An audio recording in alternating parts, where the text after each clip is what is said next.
ত্রয়োদশ জাতীয় নির্বাচনে কুষ্টিয়ার ৪টি আসনে ভোট যুদ্ধের প্রস্তুতিতে ব্যস্ত প্রার্থীরা। ৪টি আসনেই বিএনপি ও জামাতের প্রার্থীদের মধ্যে প্রতিদ্বন্দ্বিতার আভাস মিলছে। নাগরিক সেবা নিশ্চিত করা সহ এলাকার উন্নয়নে কাজ করবেন এমন প্রার্থীদের বেছে নেয়ার কথা জানান এই জেলার ভোটাররা। মিলন খন্দকারের প্রতিবেদন, জানাচ্ছেন তাহসিন তারিন। ১৬০৯ বর্গ কিলোমিটার আয়তনের কুষ্টিয়া জেলায় সংসদীয় আসন ৪টি। শিক্ষা, সংস্কৃতি ও ইতিহাসে সমৃদ্ধ এই জেলা নানা কারণে গুরুত্বপূর্ণ।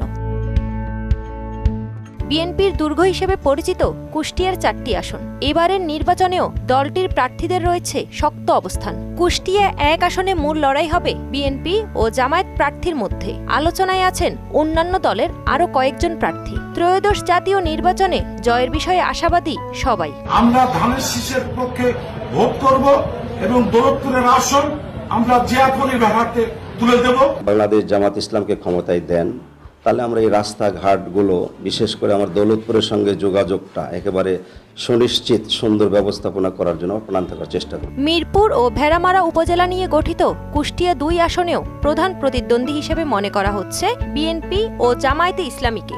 এখানে বিএনপি থেকে নির্বাচন করার বিষয়ে আগ্রহী ছিলেন অনেক প্রার্থী, যদিও দলটির তৃণমূলের নেতাকর্মীরা কেন্দ্রীয় সিদ্ধান্তের উপরই আস্থা রাখছে। ঐক্যবদ্ধভাবে সকল প্রার্থীদেরকে সাথে করে নিয়েই এই ধানের শীষের পক্ষে এখানে যে নির্বাচনী প্রচারণা তা করা হবে বলে আমি বিশ্বাস করি। ভয় ভীতির উপরে উঠে মানুষ যদি ভোট দিতে পারে, আমি বিশ্বাস করি মিরপুর ভেড়ামারা আসনে বিজয় সুনিশ্চিত। আগামী ত্রয়োদশ জাতীয় সংসদ নির্বাচনে আমাদের ইসলামপন্থীদের বিশাল এক জয় বাংলার জনগণ দেখবে ইনশাল্লাহ। কৌশলগত কারণে কুষ্টিয়া ৩ আসনটি সব দলের কাছে গুরুত্বপূর্ণ।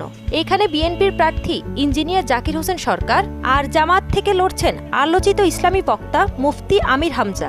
এছাড়া গণ অধিকার পরিষদ সহ বেশ কয়েকটি রাজনৈতিক দলের প্রার্থীরাও নামবেন এখানের ভোট যুদ্ধে। আমরা আশা করি আওয়ামী লীগের যে দুঃশাসন, যে অত্যাচার, নির্যাতন, এই সব কিছু মানুষ স্মরণ রেখে তারা বাংলাদেশ জাতীয় দলকে তথা ধানের শীষে ভোট দেবে। বাড়ি থেকে বের হয়ে আমাদের সালামের জবাব দিয়েছে।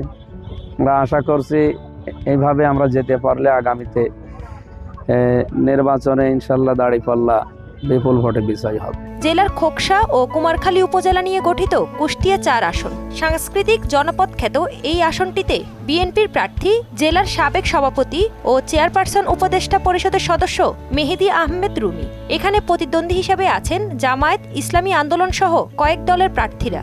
আমি বিএনপি করি, আমি জিয়াউর রহমানের সৈনিক, আমি বেগম খালেদা জিয়ার সৈনিক, আমি তারেক জিয়ার সৈনিক। আমি কোনো গ্রুপ করি না। ওনারা যা বলবেন সেটি আমি বাস্তবায়ন করার জন্য আমার চেষ্টা থাকবে সবসময়। কুমারখালী থেকেই যাতে বাজারজাত হয়, এর জন্য কুমারখালী কাপুরিয়া হাটটাকে ব্যাপক সংস্কার করে এটাকে আন্তর্জাতিক মানের একটা কাপুরিয়া হাট বানানোর আমরা চেষ্টা করি। সুষ্ঠু নির্বাচনের দাবি সহ আসনটির সাধারণ ভোটাররা বলছেন দেশ দশের উন্নয়নে কাজ করবে এমন প্রার্থীকে বেছে নেবেন তারা। আদর্শ রাজনীতি, বৈষম্যহীন সমাজ প্রতিষ্ঠা, ইনসাফ ভিত্তিক রাষ্ট্র প্রতিষ্ঠার মানসিকতা নিয়েই তরুণ প্রজন্ম ভোট দেবে। এইভাবে সরকারের আমলে নির্বাচন হয়নি, আর যদিও নির্বাচন হয়েছে রাতের ভোট দিনে, দিনের ভোট রাত্রে, আসলে সাধারণ জনগণকে ভোট দিতে পারেনি। একটি ভোটারের কাছে জামাত যাবে, বিএনপি যাবে, জাতীয় পার্টি যাবে, অন্যান্য পার্টি যাবে, বা যারা স্বতন্ত্র করবে তারা যাবে, সবাই যাবে। ভোট কে কোথায় দেবে এটা ভোটারের ব্যাপার। কুষ্টিয়া জেলার ৪টি আসনে মোট ভোটার সংখ্যা ১৩,০৭,৯৩০ জন। এর মধ্যে পুরুষ ভোটার ৬,৫০,৮৬৭ জন এবং নারী ভোটার ৬,৫৭,০৬৩ জন। তাহসিন তারিন, মোহনা সংবাদ।